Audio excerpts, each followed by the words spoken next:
Hello doctor. చాలానే ఉన్నాయి. And next వచ్చేసరికి ఇన్ఫెక్షన్స్ అన్నారు. యూరిన్ ఇన్ఫెక్షన్ అండ్ ఇంకోటి ఈస్ట్ ఇన్ఫెక్షన్. ఈటికి డిఫరెన్స్ ఏమంటారు మ్యామ్? కామన్‌గా దేనికొస్తూ ఉంటాయి ఇవి? యూరిన్ ఇన్ఫెక్షన్, ఈస్ట్ ఇన్ఫెక్షన్ అనేవి. కొంతమంది మెయిన్‌గా అన్‌కంఫర్టబుల్ ఫీల్ అవుతూ ఉంటారు ఈ ఇన్ఫెక్షన్ ఉన్నప్పుడు. దానికి ట్రీట్మెంట్ ఎలా ఉంటుంది? ఎన్ని డేస్‌లో క్యూర్ అవుతుందంటారు? సింప్టమ్స్ ఎలా ఉంటాయి? ఇవి కూడా ఒకసారి చెప్పండి మ్యామ్. ఈస్ట్ ఇన్ఫెక్షన్స్ యూజువల్‌గా fungal. East is a fungus. Fungus ఎవరిలో ఎక్కువ ఉంటది? ఒబేస్ పీపుల్‌లో ప్లస్ వాళ్ళ డయాబెటిక్స్ లేదు హస్బెండ్స్ డయాబెటిక్స్.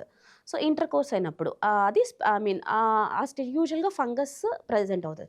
ఫంగల్ ఏదైనా సరే ఇప్పుడున్న మెడిసిన్స్‌తో పెద్దగా వర్రీ అవ్వాల్సిన అవసరం అయితే లేదు. మోస్ట్ కామనే ఫంగలే మోస్ట్ కామన్ వెజనల్‌గా. సో, ఈ బాక్టీరియా అనేది యూరినరీ ట్రాక్ట్ ఇన్ఫెక్షన్స్ మేబీ వాళ్ళ కిడ్నీ స్టోన్స్ వల్ల అయ్యుండొచ్చు.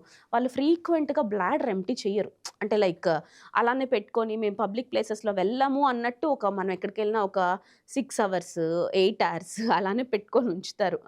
అప్పుడు అలా ఉండడం వల్ల ఏమవుతది? ఆ బ్లాడర్ అనేది డిస్టెండ్ అయ్యి more chances of infection. So, అలాంటివి మోర్ కామన్. సో, ఎక్కువ వాటర్ అవి తాగకుండా ఫ్లష్ ఔట్ అయిపోతూ ఉంటాయి. సో, అలా తాగకుండా ఉంటే there are more chances of urinary tract infections.